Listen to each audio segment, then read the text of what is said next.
It's been a beautiful day. It still is a beautiful day. It's 6:15, and we went out this afternoon and filmed the flooding, which I am uploading.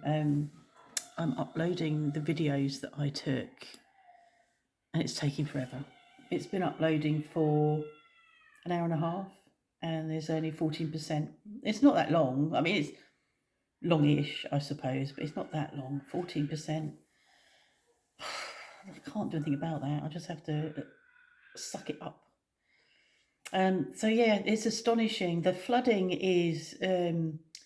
My daughter put something on Facebook earlier that it's exceeded, or it's almost at the flooding in 1980, January 82.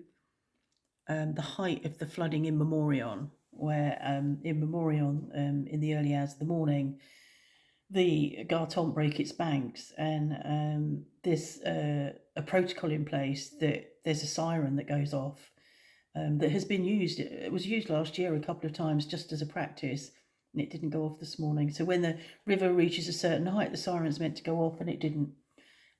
So at 12:25 today, it had reached 463 meters, 4 meters 63, and in January 82 it reached 495. So it may well break that record. I've not seen it. We've not seen it like this. We've been here in November. It'll be 18 years we've been here, and we've not seen it flooded this badly. The field at the end of the vlog that I am uploading, where there's a family, a dad and two kids on a canoe, that's a field. They were on the road bit that I pointed down, which we go to the doctors, but the field next to it that I'm filming across to the Abbey has normally got sheep and donkeys in it.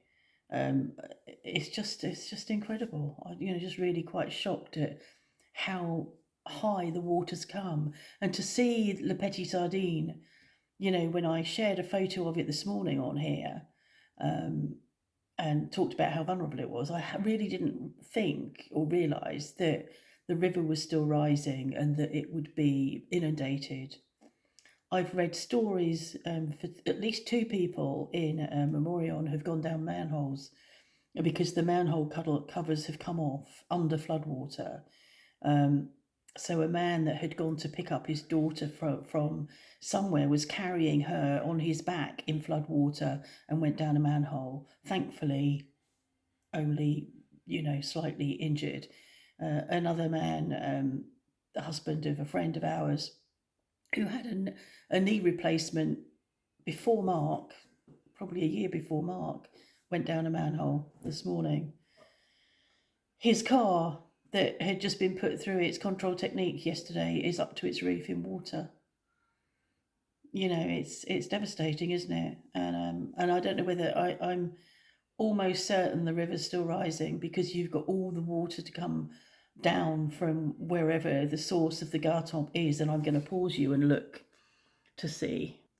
So the source is in a commune called Périabut, and it comes through here. So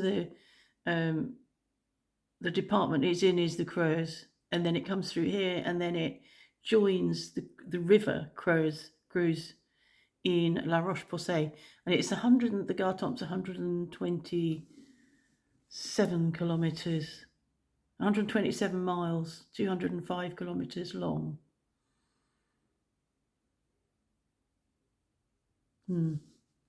So anyway, it's got some way to come from up country or down country, or we say the Creuse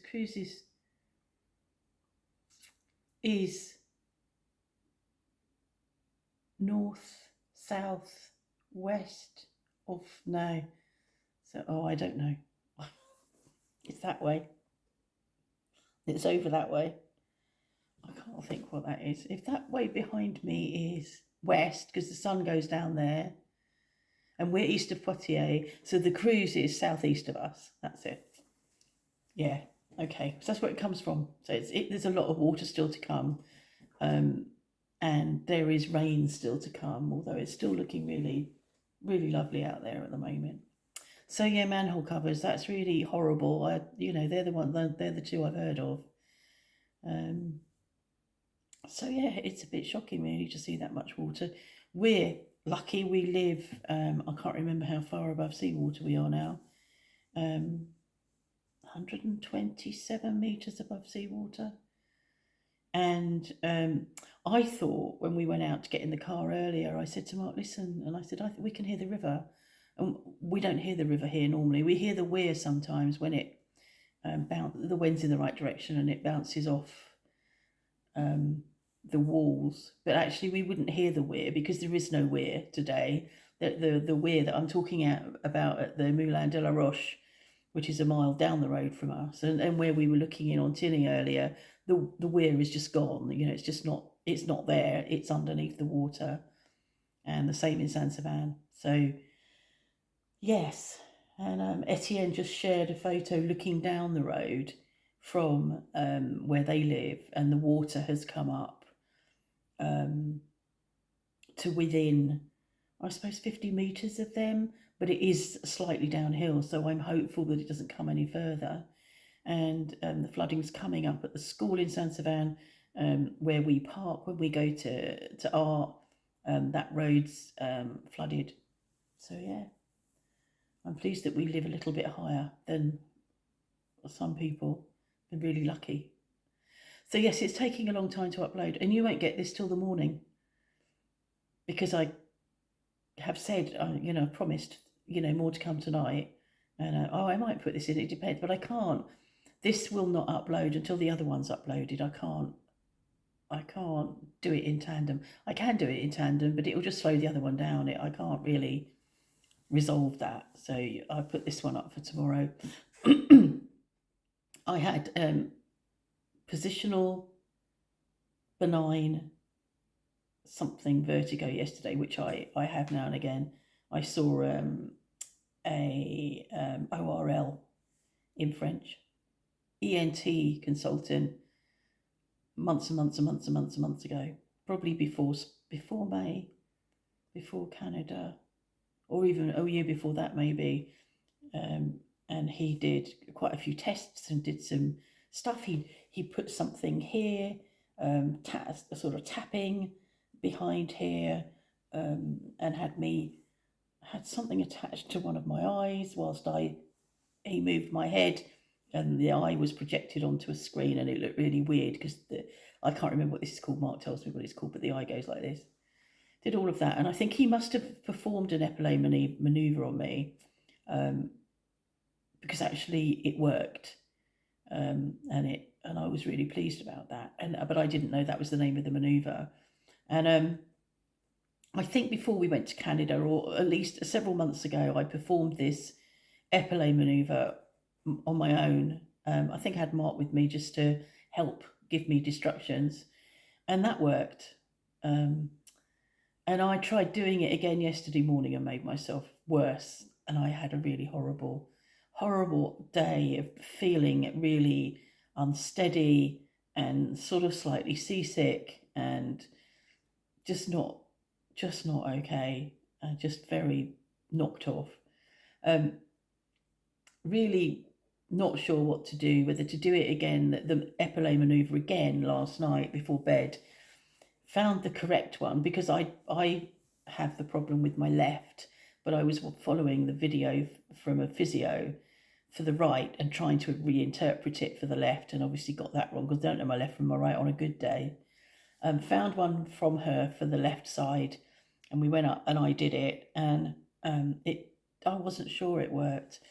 Went to sleep. Well, I didn't go to sleep. I laid there for a bit, and then I got up and took seasick tablets to settle me because I just sort of felt a bit queasy. I've woken up this morning and feel really well, and moving normally and walking around normally, and not, and a bit scared because I'm too overconfident, but I think it's worked. But the good thing is I know what I'm doing now. I can remember, if I need to do it, I can remember how to do it. So that's a good thing. I used to get it a lot when we went to the UK. The travelling would set it off. and it'd be like we're going over to visit the family and see the children, the grandchildren, and that, and I'd be ill. So I'm determined that that won't happen, and obviously I can treat it myself, so that won't happen. So that's really good. So that's that. So I'm pleased that's over with. And what is it? It's Easter, and I haven't said Happy Easter to anybody because we don't do Easter. So it's Easter Saturday. So tomorrow is Easter in France, as in Easter Sunday, which I think is a day that is the day they celebrate. I might be wrong, but then because I don't do Easter, I don't really take a lot of notice. There aren't any Easter eggs in this house, obviously. I bought myself some more 85% chocolate. I can have a couple of squares of that in a minute. In fact, I should have had that already because my window's closed, but I'll have that now. And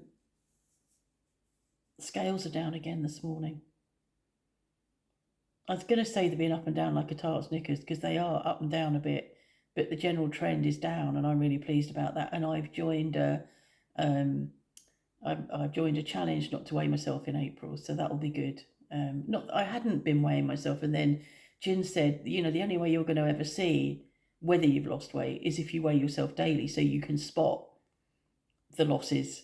And it's true, So I've been doing that, but I'm going to not weigh myself all of April, and that'll be. But I can feel that I'm going to say trimmer. I can feel that my body isn't as wide. I can feel that around my waist and around my hips that I'm slimmer, and